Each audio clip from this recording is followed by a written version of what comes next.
Hello everyone. तो मैं लेकर आ गई हूँ आप लोगों के लिए एक और नया वीडियो जो कि है बिहार टेक्निकल सर्विस कमीशन के बारे में। इसकी रिक्रूटमेंट स्टार्ट हो चुकी है 5/2/2025 को। यहाँ पर ये इसकी ऑफिशियल नोटिफिकेशन है। ये रही इसकी ऑफिशियल नोटिफिकेशन जो 5/2/2025 को स्टार्ट हो गए थे इसके रजिस्ट्रेशन फॉर्म। अब यहाँ पे ये ऑफिशियल वेबसाइट में रिक्रूटमेंट में हम जैसे ही जाएंगे तो आपको यहाँ पर सारे लेटेस्ट जो भी एडवर्टाइजमेंट, जो भी रिक्रूटमेंट, जितनी भी वैकेंसीज निकली होंगी वो सारी चीज़ें आपको यहाँ पर पोस्ट की हुई दिखेगी। अब जो भी पोस्ट निकलते हैं यहाँ पे जैसे ही हम सिलेबस पे क्लिक करेंगे तो यहाँ पर ये उसके सारे सिलेबस आ जाएंगे कि हाँ, जिसकी एग्जाम होगी वहां पर इसके ये सिलेबस भी दे दिए जाएंगे। तो बात करते हैं हम यहाँ पर रिक्रूटमेंट की। तो यहाँ पर ये रही हमारी रिक्रूटमेंट की। और यहाँ पर जैसे ही हम एडवर्टाइजमेंट में जाएंगे तो यहाँ पर जो भी हमको डॉक्यूमेंट्स मांगे गए हैं, क्या एज क्वालिफिकेशन मांगी गई है, क्या हमारे एजुकेशन क्वालिफिकेशन मांगी गई, वो सारी चीज़ें हमको यहाँ पे देखने को मिलेगी। और ये रही अप्लाई करने की लिंक।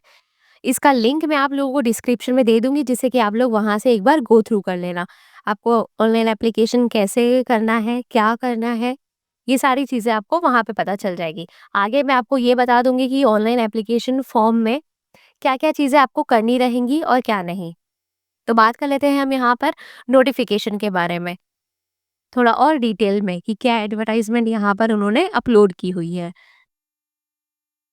तो जैसे कि मैंने आपको बताया कि यहाँ पर बिहार टेक्निकल सर्विस कमीशन की रिक्रूटमेंट निकल चुकी है। अब यहाँ पे इम्पोर्टेंस डेट के बारे में बात कर लेते हैं हम। तो एप्लीकेशन स्टार्ट हो चुके हैं 5/2/2025 को, जो कि मैंने आपको पहले ही बताया। इसकी लास्ट डेट है हमारी 5/3/2025 को। आपको पे एग्जामिनेशन फ़ी करनी होगी। उससे भी पहले भी कर सकते हैं आप, जैसे ही आपने फॉर्म स्टार्ट करना शुरू किया, फिर उसके बाद में आप कभी भर सकते हैं, लेकिन लास्ट डेट आपकी रहेगी 5/3/2025 को। अब यहाँ पे इसके exam date as per schedule, अभी तक इनका डेट नहीं आया है कि कब एग्ज़ाम होगी। एज़ पर शेड्यूल के हिसाब से वो लोग आपको एसएमएस या फिर मेल के थ्रू बता देंगे। एडमिट कार्ड भी आपको एग्ज़ाम के डेट के पहले-पहले आपको एसएमएस या फिर मेल के थ्रू दे दिया जाएगा एडमिट कार्ड। अब यहाँ पे एप्लीकेशन फीस की बात कर लेते हैं तो जनरल, ओबीसी, ईडब्ल्यूएस के लिए 600 रहेगी और वहीं एससी, एसटी और पीएच के लिए 150। अब ये फीस पे कर सकते हैं through debit card, credit card या फिर नेट बैंकिंग मोड।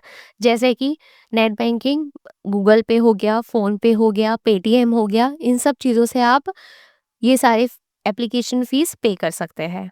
तो चलिए हम बात कर लेते हैं यहाँ पर एज लिमिट की कि हमारी क्या एज लिमिट रहेगी। यहाँ पर मिनिमम एज होनी चाहिए आपकी 18+। 18 ईयर्स के अगर आप हैं तो आप एलिजिबल है ये फॉर्म को फिलअप करने के लिए।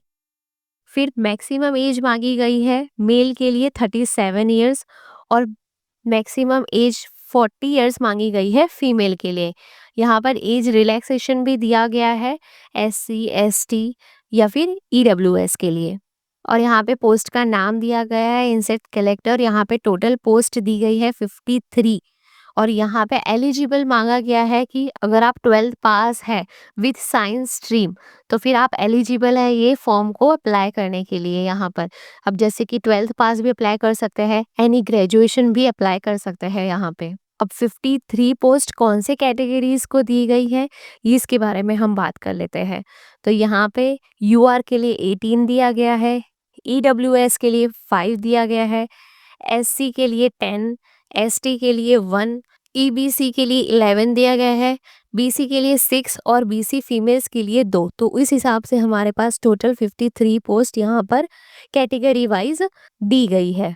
तो यहाँ पे बात कर लेते हैं हम कि आपको ऑनलाइन फॉर्म कैसे फिलअप करना रहेगा। तो यहाँ पर मैं ऑनलाइन फॉर्म का लिंक भी डिस्क्रिप्शन में आपको अटैच कर दूंगी जिससे कि आप वहाँ से ऑनलाइन फॉर्म भर सकते हैं। अब यहाँ पर जैसे कि मैंने आपको बताया कि 5/2/2025 के बीच में और 5/3/2025 इन दोनों के बीच में आप फॉर्म कभी भी फिलअप कर सकते हैं। फॉर्म फिलअप करने से पहले आपको पूरे अच्छी तरीके से नोटिफिकेशन रीड कर लेनी है कि किस तरीके से फॉर्म भरना है आपको, ये सारी चीज़ें। अब यहाँ पर डॉक्यूमेंट्स भी मांगे गए हैं जैसे कि आईडी प्रूफ यानी कि आपका आधार कार्ड या फिर पान कार्ड, ये चीज़ें मांगी गई है। एड्रेस डिटेल्स यानी कि आपका जो भी एड्रेस है वो आपको वहाँ पे फिल अप करना रहेगा। बेसिक डिटेल्स यानी कि जैसे आपके पापा का नाम, आपके पापा क्या करते हैं, मॉम क्या करते हैं, ये सारी चीज़ें आपको माँगी गई है, तो वो आपको वहाँ पर फिल अप करनी रहेंगी। यहाँ पर आपको स्कैन डॉक्यूमेंट करके अपलोड करने रहेंगे। क्या-क्या डॉक्यूमेंट्स माँगे गए हैं यहाँ पे? 10th की मार्कशीट, 12th की मार्कशीट, अगर आप एनी ग्रेजुएशन है तो आपको ग्रेजुएशन के ऑल सेमेस्टर के सर्टिफिकेट अपलोड करने रहेंगे, फ़ोटो अपलोड करनी रहेगी, सिग्नेचर अपलोड करना रहेगा और आईडी प्रूफ यानी कि आपको आपका आधार कार्ड भी अपलोड करना रहेगा। और भी कुछ चीज़ें हैं जो आपको अपलोड करनी रहेगी, वहाँ पर आपको दे दिया जाएगा इंस्ट्रक्शंस कि आपको क्या-क्या, कौन-सी चीज़ें आपको अपलोड करनी रहेगी। जैसा ही आप अपना एप्लीकेशन फॉर्म सबमिट कर रहे हैं तो आपको केयरफुली उसको अच्छे से 2 से 3 बार चेक कर लेना है कि आपने कोई गलती तो नहीं की है। फिर जैसे ही आपने फॉर्म फिल अप कर दिया फिर उसके बाद में आपको प्रिंट आउट निकाल लेना है।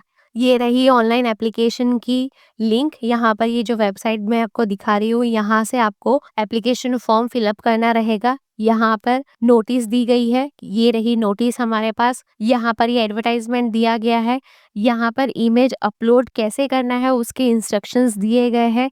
यहाँ पे जैसे ही आप क्लिक करेंगे तो ये सारे इंस्ट्रक्शंस आपको बहुत ही केयरफुली तरीके से पढ़ने होंगे कि आपको किस तरीके से सारे चीज़ें अपलोड करनी रहेगी। यहाँ पर ये सारी इंस्ट्रक्शंस दिए गए हैं कि आपको फ़ोटो भी कैसे अपलोड करनी है, यहाँ पर आपको सिग्नेचर कैसे अपलोड करना है और आपको सारे डॉक्यूमेंट्स कैसे अपलोड करने हैं। तो आप फॉर्म भरने से पहले यहाँ पर एक बार गो थ्रू कर लेना। फिर यहाँ पे मैन्युअली ऑनलाइन एप्लीकेशन फॉर्म दिया गया है। यहाँ पे जैसे ही हम क्लिक करेंगे तो यहाँ पर देखो इस टाइप का आपको ऑनलाइन एप्लीकेशन का फॉर्म दिया गया होगा। यहाँ पर आपको आईडी या फिर आपका पासवर्ड यहाँ पर आपको टाइप करना रहेगा। फिर अगर आपने ऑलरेडी रजिस्टर कर लिया है तो आपको जिससे आपने रजिस्टर किया होगा, जो आपने फ़ोन नंबर दिया होगा या फिर आपने कोई मेल आईडी दी होगी, तो वो आपको यहाँ पर रजिस्टर करनी रहेगी। अगर आपने ऑलरेडी रजिस्टर कर दिया है तो बस आपको लॉगिन पे क्लिक करना है। ये रहा, ये लॉगिन पे आप क्लिक करेंगे तो आपको जो आईडी, जो यूज़र आईडी या फिर आपको जो पासवर्ड दिया होगा आपके मोबाइल नंबर या फिर आपके मेल एड्रेस पे, तो वही आपको यहाँ पर लॉगिन करना होगा। अगर आपने लॉगिन नहीं किया है, न्यू रजिस्ट्रेशन है, तो आप यहाँ पे क्लिक करेंगे जैसे ही रजिस्ट्रेशन पे, तो इस टाइप का आपको एक पेज आएगा। यहाँ पर हम क्लोज कर देंगे इसे। Yes I agree. बस यहाँ पे आपको ये रजिस्ट्रेशन डिटेल्स सारी भरनी होंगी।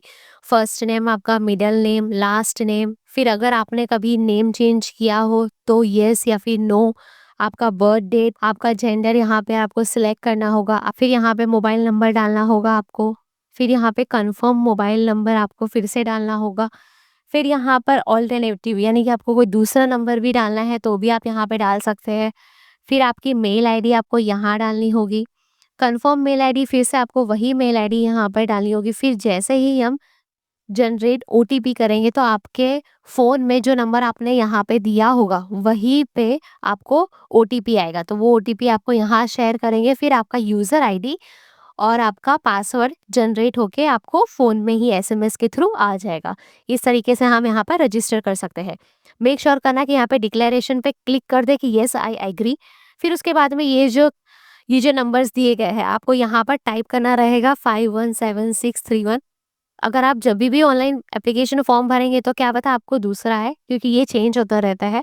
फिर उसके बाद में आप यहाँ पर ये नंबर डालेंगे। फिर उसके बाद में री-वेरीफाई कर पे क्लिक करेंगे तो आपका रजिस्ट्रेशन हो जाएगा। इस तरीके से हम यहाँ पर फॉर्म फिलअप करेंगे। फिर यहाँ पर ये मेल आईडी दी गई है, हेल्पलाइन नंबर भी दिया गया है। अगर आपको कोई भी क्वेरी हो तो आप यहाँ पर कॉल कर सकते हैं या फिर आप मुझे कमेंट कर सकते हैं जिससे कि मैं आपको हेल्प करूँ या फिर आपको गाइड करूँ। होप आपको वीडियो पसंद आई होगी। Please like, share and subscribe. Thanks for watching the video. Thank you.